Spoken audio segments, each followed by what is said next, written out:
اس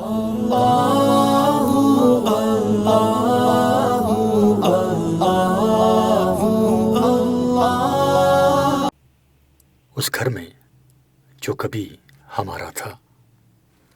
بہرحال اسی بڑے بھائیوں کے محلے میں ہمارا وہ گھر بھی واقع ہے جو اب ہمارا نہیں ہے، لیکن بچپن کی یاد تازہ کرنے کے لیے اسے نہ صرف دیکھنے کو جی چاہتا تھا بلکہ میرے بیٹے مولوی حسان اشرف سلمہ چونکہ ہوش کے عالم میں پہلی بار دیوبند آئے تھے، اس لیے انہیں بھی دکھانا پیش نظر تھا۔ چنانچہ پہلے ہم اپنے جد امجد حضرت مولانا محمد یاسین صاحب قدس سرہ کے مکان میں داخل ہوئے، جو بفضل تعالیٰ اب بھی ہماری پھوپھی زاد بہن کے تصرف میں ہے۔ یہ وہ گھر ہے جس میں ہمارے جد امجد نے اپنی پوری زندگی اور ہمارے والد ماجد رحمۃ اللہ علیہ نے اپنی دیوبند کی زندگی کا بیشتر حصہ گزارا تھا۔ ہمارے جد امجد رحمۃ اللہ علیہ دارالعلوم دیوبند کے ہم عمر تھے، یعنی جس سال دارالعلوم قائم ہوا اسی سال ان کی ولادت ہوئی، اور وہ فرمایا کرتے تھے کہ ہم نے دارالعلوم دیوبند کا وہ زمانہ دیکھا ہے جب اس کے شیخ الحدیث سے لے کر چوکی دار تک ہر شخص صاحب نسبت ولی اللہ ہوتا تھا۔ وہ حضرت حکیم الامت تھانوی رحمۃ اللہ علیہ کے ہم سبق تھے اور حضرت گنگوہی رحمۃ اللہ علیہ کے مرید۔ ساری زندگی دارالعلوم دیوبند میں درس و تدریس میں اس طرح گزاری کہ کئی پشتوں کے استاذ رہے، اور ہر جمعرات کو دارالعلوم دیوبند میں تدریس سے فارغ ہو کر اکثر پیدل گنگو جاتے اور جمعہ حضرت گنگوہی رحمۃ اللہ علیہ کی خدمت میں گزار کر واپس آتے تھے۔ مجھے اپنے دادا کی زیارت تو نصیب نہیں ہوئی، لیکن ہماری دادی صاحبہ بھی حضرت گنگوہی رحمۃ اللہ علیہ کی مرید تھیں، اور ہم نے ان کا یہ حال سال ہر سال دیکھا ہے کہ ان کی زبان کبھی ذکر اللہ سے خالی نہیں ہوتی تھی، اور ان کی ہر سانس کے ساتھ اللہ اللہ کی آواز ہم سنا کرتے تھے۔ یونی خدا رسیدہ بزرگوں کا سادہ سا مسکن تھا جو آج بھی اپنی اسی صورت پر موجود ہے۔ یہاں حضرت شیخ الہند رحمۃ اللہ علیہ سمیت تمام اکابر علماء دیوبند کی آمد و رفت رہا کرتی تھی، اور آج بھی ان کے انفاس قدسیہ کی مہک اس کے در و دیوار میں بسی ہوئی ہے۔ اسی مکان سے متصل حضرت والد صاحب رحمۃ اللہ علیہ نے ایک نیا مکان بنوایا تھا جس میں میری اور میرے کئی بھائیوں کی پیدائش ہوئی۔ دونوں مکانوں کے درمیان ایک سرنگ نما راستہ تھا جسے ہم نیم دری کہا کرتے تھے، اور اب وہ ختم ہو گئی ہے، اس لیے ہم جدی مکان کی چھت پر چڑھ کر اس مکان میں اترے۔ ہمارے پاکستان جانے کے بعد یہ مکان کسٹوڈین نے قبضے میں لے کر اسے شرنارتھیوں کو دے دیا تھا، پھر وہ مختلف ہاتھوں میں رہنے کے بعد 3 حصوں میں تقسیم کر دیا گیا۔ ہم مکان کے شمالی حصے میں تھے جہاں حضرت والد صاحب رحمۃ اللہ علیہ نے میرے مرحوم بھائی جناب مولانا محمد ذکی کیفی رحمۃ اللہ علیہ کی شادی کے وقت 2 کمرے بنوائے تھے۔ ذرا آگے بڑھ کر مکان کا صدر دروازہ تھا جو مشرقی جانب سڑک پر کھلتا تھا، اور اس کے دائیں جانب حضرت والد صاحب کی بیٹھک اور اس سے متصل وہ حجرہ تھا جو ان کی عبادت گاہ تھی۔ مکان کے یہ حصے دیکھا نہ جانے کتنے مناظر نگاہوں میں پھر گئے۔ مکان کا باقی حصہ مکفل تھا اور فوری طور پر کھلوایا نہ جا سکا۔ حضرت والد صاحب رحمۃ اللہ علیہ نے جب یہ گھر تعمیر فرمایا تھا تو اسی وقت اس پر ایک کتبہ لگایا تھا جس پر یہ شعر لکھا ہوا تھا: دنیا کا کچھ قیام نہ سمجھو کرو خیال، اس گھر میں تم سے پہلے بھی کوئی مقیم تھا۔ اور میرے مرحوم بھائی جناب محمد رضی صاحب رحمۃ اللہ علیہ نے پاکستان جاتے وقت اوپر کی منزل میں ایک جگہ یہ شعر لکھ دیا تھا: یہ چمن یوں ہی رہے گا اور ہزاروں جانور اپنی اپنی بولیاں سب بول کر اڑ جائیں گے۔ یہ شعر اس گھر کے نئے مکینوں کو اپنے پیش روؤں کی بھی یاد دلاتے رہے ہوں گے اور آنے والوں کا خیال بھی۔ حضرت والد صاحب رحمۃ اللہ علیہ نے یہ گھر بڑے ذوق و شوق سے بنوایا تھا، لیکن فرماتے ہیں کہ جس دن میں نے اس سے قدم نکالا وہ میرے دل سے نکل گیا۔ حضرت رحمۃ اللہ علیہ نے اپنے دیوبند کے سفرنامے میں دنیا کی بے ثباتی کے جو سبق ذکر فرمائے ہیں وہ بڑے عظیم ہیں۔ اسی محلے میں ہمارے متعدد رشتہ داروں کے گھر ہیں، ان سب کی جہاں تھوڑی دیر حاضری دے کر ہم حضرت مولانا خورشید عالم صاحب مدظلہم کے مکان پر پہنچے، جہاں انہوں نے میرے